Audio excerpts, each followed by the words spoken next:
In 1851, the U.S. government passed the Indian Appropriations Act, creating reservation lands for Native Americans. But in placing them on reservations, the U.S. government often forced Native Americans to live on subpar land under harsh conditions. So today, we're going to take a look at what life on a Native American reservation is really like. But before we get started, be sure to subscribe to the Weird History channel. After that, leave a comment and let us know what other parts of Native American history you would like to hear about. Okay, let's do this. For decades prior to the creation of the reservation system, the U.S. government had forcefully and violently relocated Native American tribes, most notably through the Indian Removal Act and the notorious Trail of Tears under President Andrew Jackson. Reservations were created in 1851, but for the people intended to live there, the rules were oppressive and unfamiliar. By 1887, President Grover Cleveland signed the Dawes Act that allotted land to each Native American family to promote ranching and agriculture, ostensibly to improve their economic condition and assimilate culturally. It looked good on paper, but it had the opposite effect. Never trust a guy named Grover. This act broke up lands into lots, some not productive or profitable, and at the end of a 25-year moratorium on taxes, many Native Americans had to sell the property that had been allotted to pay state taxes, often excessive. The result was landless families, fractured tribes, and a checkerboard of farmland that could not be worked efficiently by anybody.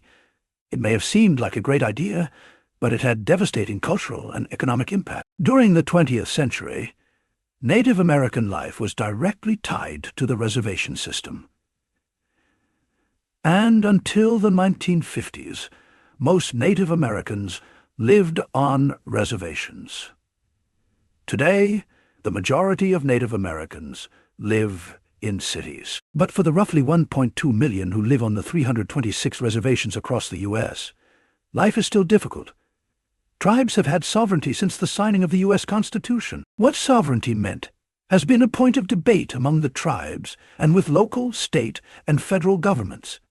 But throughout the 18th and 19th centuries, Native Americans lost many of their rights and land. The Indian Reorganization Act of 1934 sought to correct this by encouraging tribes on reservations to draft constitutions, implement laws, and conduct court proceedings.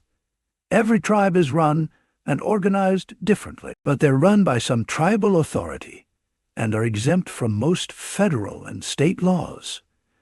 Tribal councils control membership, property conduct, and tribal justice. Tribal councils have some form of election and represent the interests of their members and the tribe as a whole. However, while Native Americans and federally recognized tribes are members of their respective nations and enjoy a level of autonomy, they are still legal citizens of the United States. In fact, modern reservations are mostly held in trust by the federal government, while tribes that live on reservations are self-governing entities. So while you live on a reservation, you're subjected to and protected by laws of your tribal nation, as well as those of the federal government.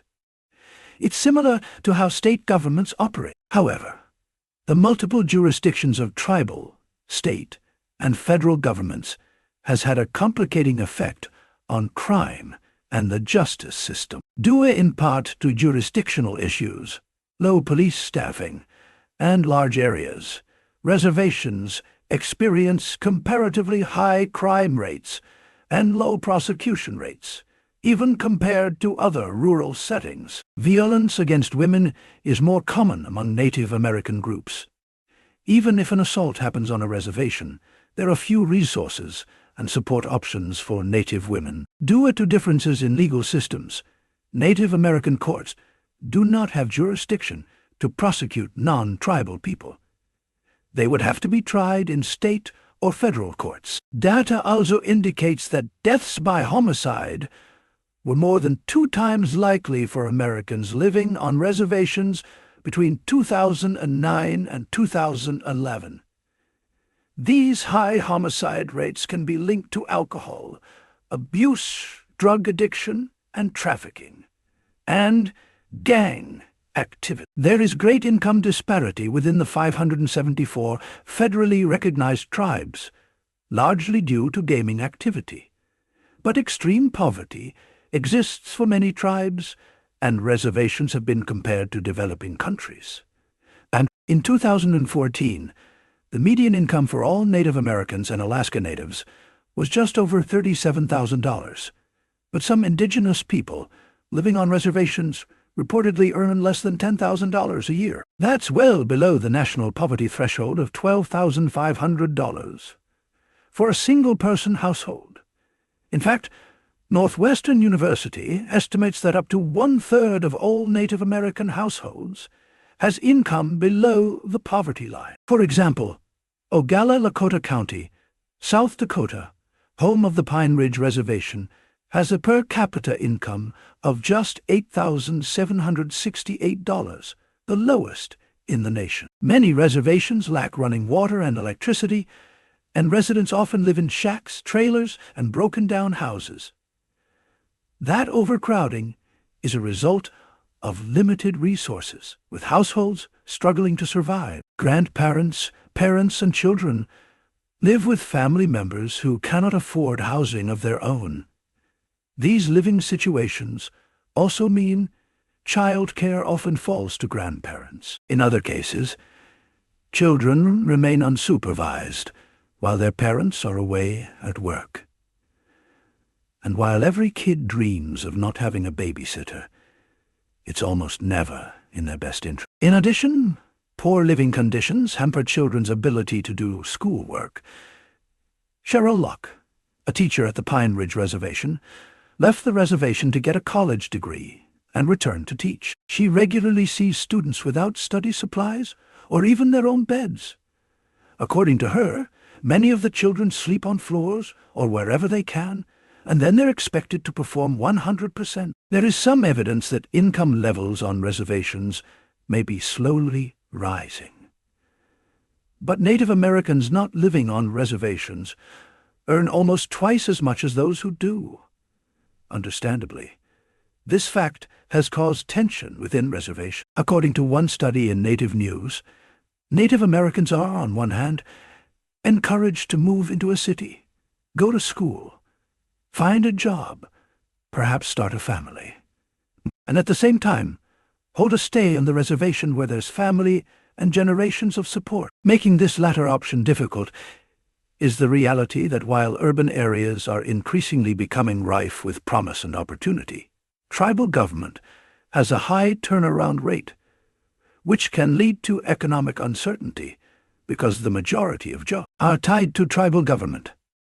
Dustin Monroe, a member of the Blackfeet Nation, echoed this by saying, "People are drawn off reservations because of instability. Of course, you could always get a job at the casino if government work isn't for you." While federal and tribal government jobs make up a majority of the employment opportunities on many reservations, the reservations themselves often depend on tourism and gambling money to survive. When Congress passed the Indian Gaming Regulatory Act in 1988, it opened up tribal lands to unrestricted gambling enterprises.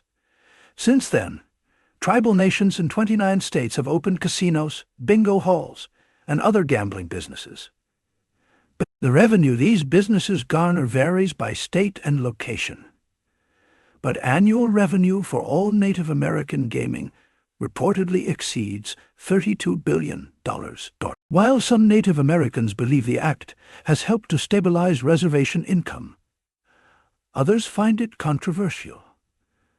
Along with gambling, many reservations receive income from tourists. Some host traditional events to teach visitors about their culture, while others feature nature reserves and other recreational activities. Native Americans living on reservations rely on Indian Health Services, or ISS, for medical care. Unfortunately, the ESS has been underfunded since its creation in the 1970s. The ISS receives a lump sum of money each year to treat and care for all Native Americans living on reservations, regardless of need or number. While more than half of Native Americans now live off reservation, the health care gap between Native populations and other Americans demonstrates the continued lack of access, opportunity, and information among Native groups. Clinics on reservations often have limited hours, don't let patients make appointments, and lack important equipment like MRI machines. According to Donna Keeler, the director of South Dakota Urban Indian Health, federal prisoners receive more care than people living on reservations. Both drug abuse and alcoholism are also prevalent. Technically, 2/3 of reservations in the U.S. are mandated dry by the tribal governments to combat high alcoholism rates. But there are bars and liquor stores just outside reservation boundaries, so the effectiveness of these dry laws are often minimal. Studies show teenagers on reservations are much more likely to use serious drugs like methamphetamine. Between 2006 and 2014, drug cases on reservations reportedly increased drastically. Calls for prevention programs, especially in the face of high fetal alcohol syndrome numbers and incidents of babies born addicted to meth, have emphasized the importance of local support systems. But with a lack of access to adequate health care and substance abuse treatment facilities, Native Americans are more than 4 times more likely to die of liver disease, 3 times more likely to die of diabetes, and almost twice as likely to die of pneumonia or influenza. The life expectancy for Native Americans is considerably shorter than the national average. Studies show that between 2009 and 2011 was more than 5 years below that of any other racial group in the United States. That sounds bad, and it is, but it's actually an improvement from 1970, when the life expectancy for Native Americans was only 44 years, 30% lower than other Americans. However, life expectancy for Native Americans varies by state and reservation. In some areas, it can be as much as 20 years shorter than that of other Americans. For example, at the Pine Ridge Reservation in South Dakota, life expectancy hovers in the upper 40s for men and mid-50s for women, far below the state's already low average. Some homes and buildings on reservations lack running water due to the remote location and the lack of reservation infrastructure. In Arizona and Utah, for example, people living on Navajo Nation land regularly visit watering holes 5 to 6 miles away to retrieve water. At the Pine Ridge Reservation in South Dakota, some people have lived their entire lives without running water or electricity. That's less than 100 miles from Mount Rushmore, one of the most famous national parks in the United States. But running water is only part of the problem. Insufficient sanitation and groundwater pollution further limit access to clean drinking water. In North Dakota, Nebraska, and other western states, mining operations and outdated wells contaminate water on reservations. In Arizona, for example, numerous health conditions and high rates of child death are linked to uranium contamination. In 2016, a major protest took place at the Standing Rock Sioux Reservation in North Dakota, where people from across the country joined Native American water protectors in protesting the Dakota Access Pipeline. During construction, engineers rerouted the oil pipeline through tribal lands, reportedly without tribal permission. Protesters engaged in a months-long battle to stop the pipeline's construction and deter water contamination at Standing Rock. But, in the end, the U.S. government allowed construction to continue.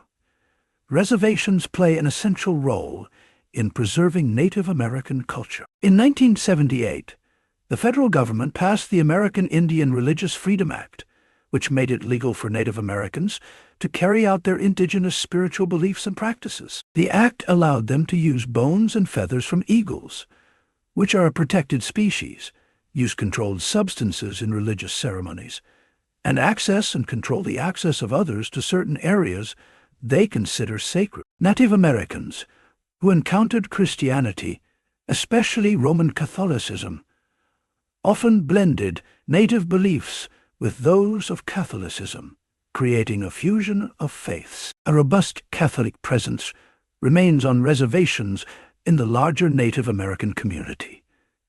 Today, an estimated 20% to 25% of Native Americans identify as Catholic. Additionally, Congress has passed several pieces of legislation aimed at protecting native languages since the 1970s. Native languages, many of which were specifically targeted by assimilation efforts at forced boarding schools, have experienced a new life around the country since the 1960s. Some experts attribute this resurgence to the language's continued use on reservations. Many reservations have implemented language immersion programs that bring tribe members together to strengthen the use of their ancestral speech. Native language retention programs in reservation schools across the U.S. are also helping to carry on linguistic traditions and preserve them for future generations. So what do you think? Which of these facts about life on Native American reservations surprised you the most? Let us know in the comments below. And while you're at it, check out some of these other videos from our weird history.